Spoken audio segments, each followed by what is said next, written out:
Assalamualaikum warahmatullahi wabarakatuh. Halo siswa-siswi kelas 4. Kembali lagi belajar tematik di hari Rabu.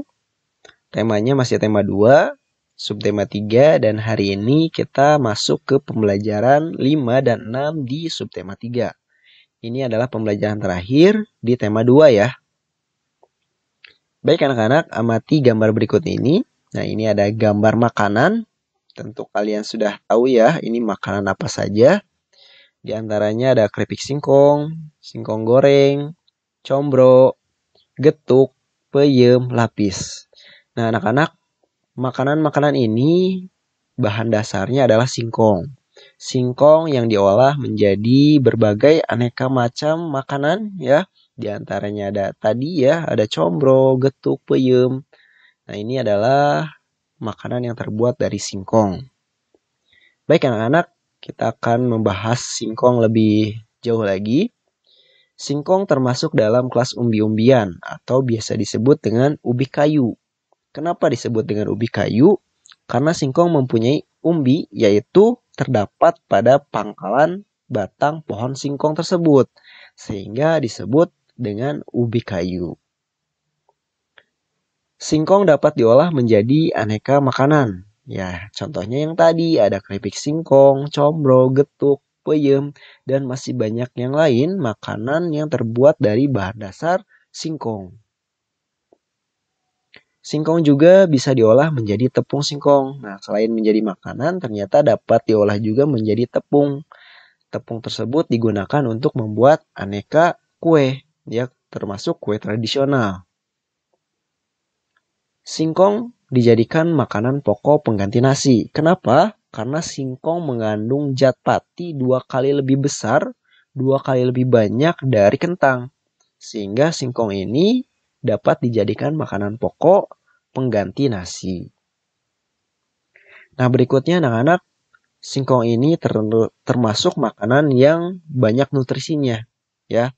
Walaupun orang-orang banyak mengatakan singkong ini adalah makanan kampung, ternyata singkong ini termasuk ke dalam kelompok makanan bernutrisi tinggi. Ya, banyak nutrisinya, di antaranya karbohidrat, protein, serat, asam folat, vitamin A, vitamin B9, vitamin C, vitamin E, vitamin K, kalsium, zat besi, dan lain-lain. Nah, anak-anak, selain yang Bapak sebutkan ini, ya, ternyata singkong juga sangat berpengaruh untuk kesejahteraan masyarakat.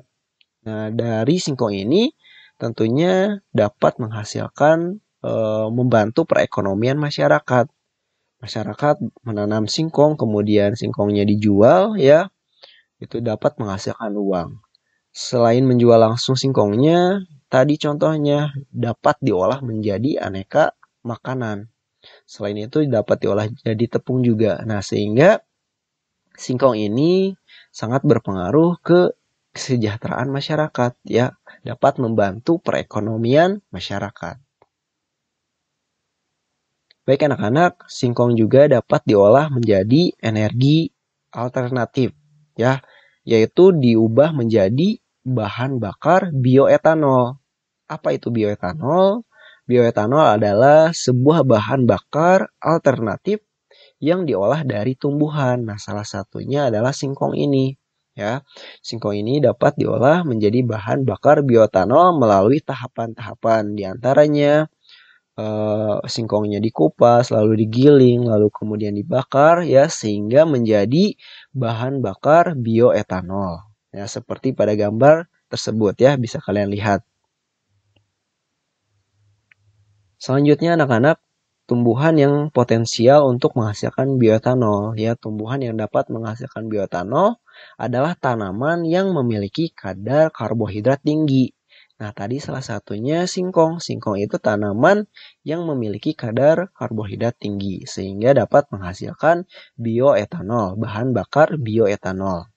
Nah, kemudian apa saja sih tanaman atau tumbuhan yang dapat menghasilkan bioetanol?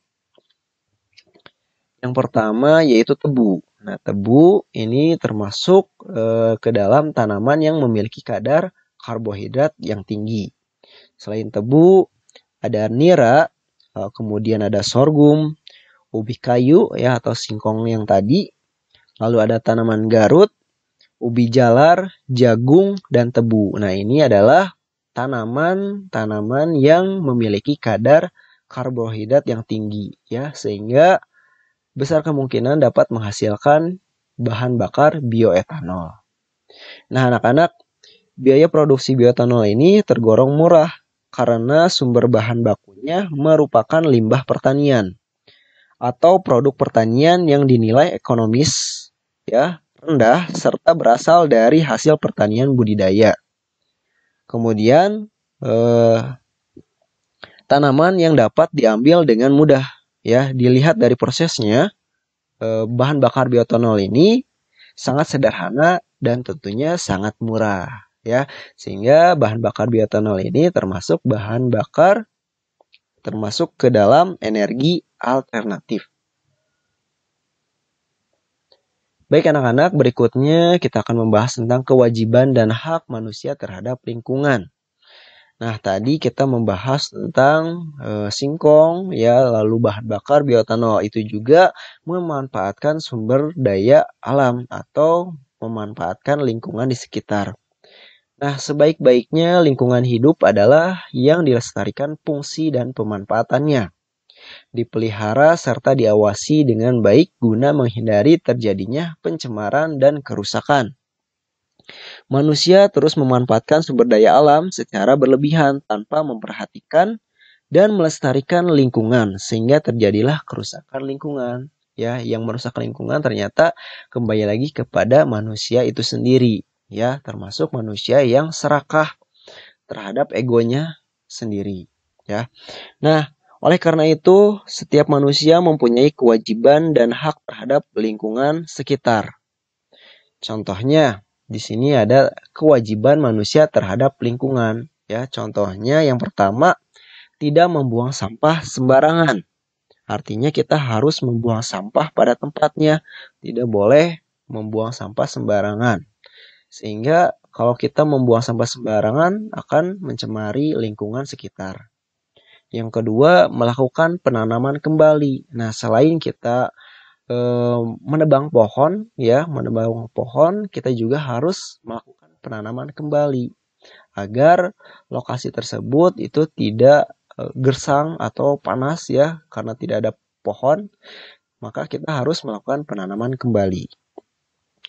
Kemudian yang ketiga, menggunakan jenis kendaraan yang ramah lingkungan ya. Nah, aksi ini bisa mencegah polusi udara yang semakin hari semakin parah. Salah satu contoh kendaraan yang ramah lingkungan yaitu mobil tenaga surya atau mobil tenaga matahari. Yang keempat, memperindah lingkungan dengan menghias taman atau kebun dengan berbagai macam bunga dan tanaman hijau ya.